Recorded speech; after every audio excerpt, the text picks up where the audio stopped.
Hello, my Panda Pals, and welcome back to the channel. Today, we are going to be recapping what happened on Seeking Sister Wife, Season 5, Episode 9. Why don't we get right into it? Sit down, buckle up, and let's go for a ride. Starting off with the Davis family. Last episode, Danielle put on a brave face and tells the family that she's ready to go find herself a new wife, even though she tells us that she is terrified. Today, April is meeting up with her younger brother, Billy. The two of them are really close, but they do not see eye to eye when it comes to her lifestyle. April goes ahead and updates him on how Danielle moved back into the house and how she said that she's ready to start dating so that they can expand the family. Why would you add someone else in? This is what I want. Good luck. Billy tells us that he does not support her lifestyle at all because it just feels like she's doing this to keep Nick happy because he's not satisfied with having only one wife. My personal opinion is you guys getting played. You don't think Nick's just getting the best of both worlds because to stay at home, do nothing? April claps back saying Nick does not do nothing. And Billy tells her, no disrespect, but before that baby arrived, what did Nick actually do? And April does not have a response. April instead pivots the conversation to say that after they moved into the new house, everything was going so well up until they brought up the fact that Danielle would have to start dating. It got bad when we started talking to Danielle about adding someone else. Almost like she's scared that we're gonna replace her. Billy says that they are rushing everything, and April says that they rushed things when they first met Danielle and everything turned out fine. It went so good that she left once. Well, that's true. You think Danielle's telling you what you want to hear instead of what her true feelings are? Billy says that he loves her, but he thinks that it's a mistake to try and expand the family. He says that it just sounds like she's making a big mess, and April tells us Danielle says that she's ready, so she's going to believe her and move forward.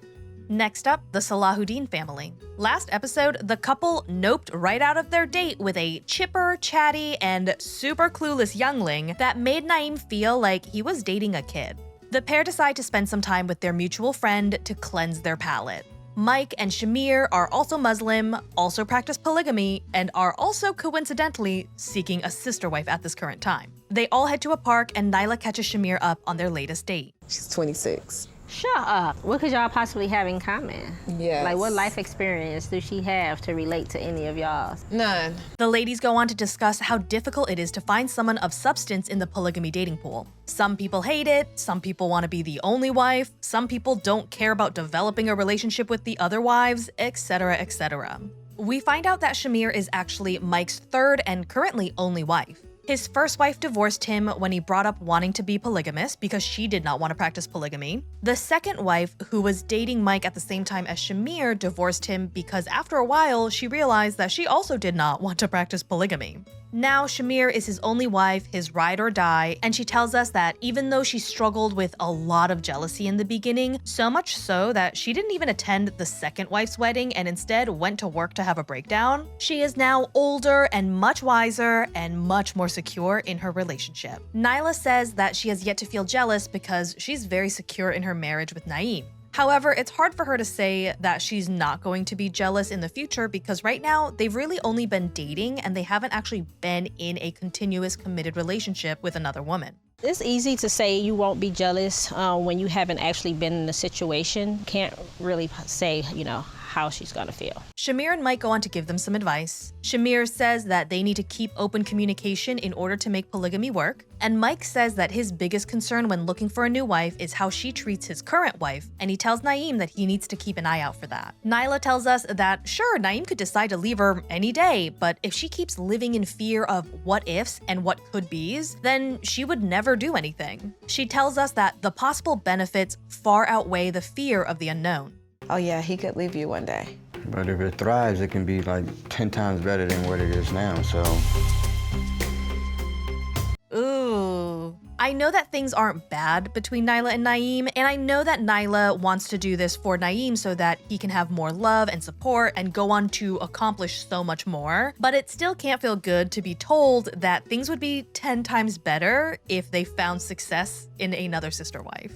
Next up is the Sherwood family. Last episode, Shane confides in his friend his concerns with Sarah only having participated in casual relationships with other couples and reveals to us that he is currently in remission. Sarah comes over to the house and Shane tells us that he's gonna take today to ask Sarah some direct and very hard-hitting questions. because he can tell that Ashley is very taken with her, but he still has some doubts that need to be addressed. Sarah tells us that their last date was super intense, so she's a little nervous about how today's gonna go, but she has always wanted to be in this kind of relationship, so she is choosing to stay open-minded. They all sit at the dining room table and Ashley checks in with Sarah to see how everything is going. I was kind of in my mind imagining something a little bit like more laid back, and it kind of felt more of like an interview a little bit. Ashley tells her that she really likes her. She's beautiful, she's smart, and she has a lot of the same values.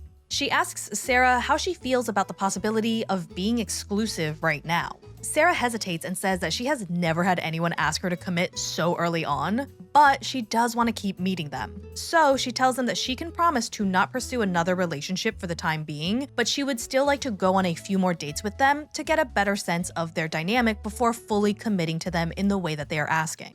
I felt a little on the spot. It felt kind of like I needed to give an answer right then and there, and I am not 100% sure. Shane is super surprised that she agreed, but he's also very relieved that he no longer has to stress out about it. They introduce her to Landon and then they say their goodbyes. Shane tells us that it's very clear that the two women have a lot of chemistry with each other, and he absolutely loves seeing Ashley so happy, but he is very unsure about how to feel about this. A little bit of me, I will say, it's not jealousy, but it's more, I don't know how I should feel about this. Last but definitely not least, we got the Merrifields. Last episode, Danielle calls Garrick and tells him that she's not sure she should be going to their wedding in Rio because Natalia definitely doesn't seem to want her there, and she is now pregnant with his child. Despite things not being in a great place for them, Danielle does change her mind and ultimately heads to Rio, saying that this is her family and showing up for them is important. I haven't really fully gotten Garrick's response to being pregnant. We'll see. She's really excited. Girl, you did get his response. Do you remember that time you called him and then he paused for an absolute eternity and then told you that children are a blessing, like this was the most burdensome news that he could have heard from you? Danielle goes on to tell us that it feels like she's the other woman in this relationship and like she's the one wedging herself into their lives. Danielle arrives and Natalia does seem really excited by her arrival. She beckons Garrick downstairs and he comes down and gives her a big smooch. We're gonna have a baby, all of us. Yeah. No one is happy about this baby. I don't even think Danielle is excited about this baby.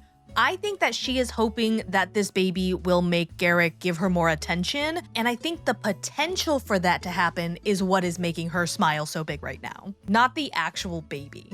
Garrick tells us that hearing of Danielle's pregnancy was a huge shocker because they haven't conceived in 14 years, and he was honestly expecting Natalia to be the next one to bear his child. How in the world did this happen? But, you know, kids are a blessing no matter the time or the season, so I'm excited. What do you mean you don't know what happened? Did you or did you not pump your Holy Spirit into your wife in the past couple months? If it's yes, then there's your answer. If it's no, then she definitely has a brother husband that you do not know about. What else could it be? Does Garrick think that he is God and this is an immaculate conception? Natalia shows Danielle around and shows her the room that she's gonna be staying in with Garrick while she's in Brazil. Me and you? Yeah, you was with Garrick today. Oh, really? Yeah. A part of me hopes that Natalia is doing this because she's kind of had enough of Garrick and like needs a break. Garrick tells us that he thinks sometimes Natalia feels insecure and jealous of Danielle and that there's only so much he can do as the husband. I'm over here wondering, like, what have you actually done to facilitate any kind of aid in bridging the disconnect between these two ladies? Because when Danielle told him that she is feeling insecure because Natalia texts him back, but she hasn't been texting her back, he just stood there in the kitchen and gaslit her. He only wants to be present in this relationship during the good parts. If he even smells a whiff of difficulty rising in the air, he's gonna be like, well, y'all can figure it out. I'ma go find me another wife. Okay, thanks, bye. Everyone sits down to catch up, and Danielle tells us that she feels super awkward because she hasn't spoken to either Garrick or Natalia for the past few weeks. But she does her best to strike up conversation, and she asks how the wedding planning is going. Garrick says that it has been hella difficult. They have been back and forth to the office 4 times because someone there decided to give good old Garrick a good old goog, and they found out that he is actually a polygamist. So now they have to get the marriage approved by a judge. It's possible, no way. Why are you so emotional? Just puts her off coming for a few more months. He's bummed because he doesn't want to go home with you. Now more than ever because you are pregnant. Let's all be honest here. He wants to be home banging Natalia's brains out while you are holding your own damn hair back when you are dealing with your morning sickness. After a long pause, Natalia asks Danielle how she's doing. And you, Danny? How are you feeling? Garrick, right? And me? Good. Natalia asks her again if this whole thing is strange for her, and Danielle shakes her head and says, listen, whatever happens, happens because that is how God works. That's how God works. God knows. God. Danielle says that she trusts in God's plan for her, and Garrick says that, hey, even though you trust God and his plan, it's okay to be surprised when he reveals his plan to you. You're surprised that God does things, but how would you word that? Baby, oh my gosh, surprise. Okay. All right, God. Man, no surprise. Natalia goes on to ask if Garrick has ever Holy Spirited inside of Danielle during her fertile days, and Danielle is like, oh yeah, I'm sure. And Natalia gives her a look like, is you dumb? You and Garrick is sexy yesterday. But I'm surprised. 14 years, surprise, yes. Okay. Natalia is a little shocked to hear that they have not been using condoms for 14 years, and Garrick confirmed that they've definitely made the beast with 2 backs on her fertile days multiple times in the past with no baby. Things get a little bit tense, and Danielle tells us that she feels like Natalia is trying her best to act excited that she's here, but it is growing very clear that she is the farthest thing from it. It feels like she's angry at me for being pregnant. I think she thinks I purposely got pregnant to keep Garrick and to save our relationship. I mean, I do feel like Danielle is the kind of person to believe a baby can magically fix her relationship. But if they've been doing it unprotected for the last 14 years, I highly doubt that this was planned. Natalia receives a phone call from the judge and she is distraught. She calls Garrick and Danielle in to let them know that the judge denied their marriage because his marriage to Danielle is going to impede on his marriage with Natalia.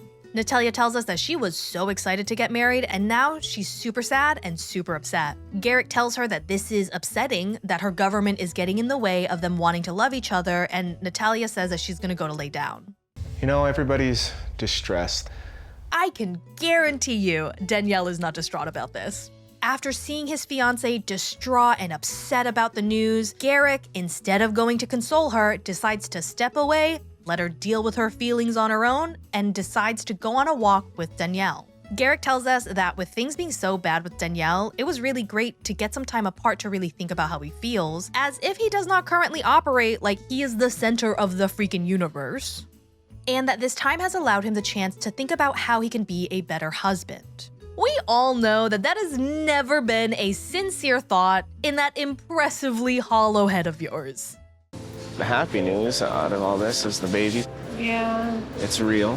it's a real baby in there. Danielle says that she's been super nervous, but Garrick and Natalia have been dealing with a lot, so she didn't want to focus on it. She instead asks Garrick how he's feeling about everything now that the wedding cannot happen, and Garrick says that this just means they have to move forward with the K1 visa. He's super bummed about this because the fiancé visa is a much faster process, and the K1 visa means that Natalia may not be able to come to the States for up to a year and a half.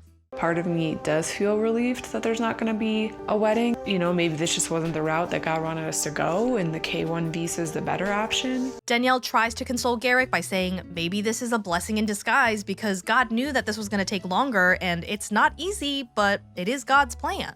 Garrick must be feeling like one awesome possum to have the horse he spews at other people to get his way thrown right back into his stupid face to make him feel better when things do not go his way. All this work, all this effort is for nothing. Why did God allow this? Aw, poor baby. Is Garrick grumpy that God's plan is inconvenient to him? Don't worry, little lamb. Just have faith. And that, my Panda Pals, is all for today. Thank you so much for joining. I hope you had a blast. I hope to see you guys next time. And as always, thanks for not letting me ride this absolute train wreck alone. Bye.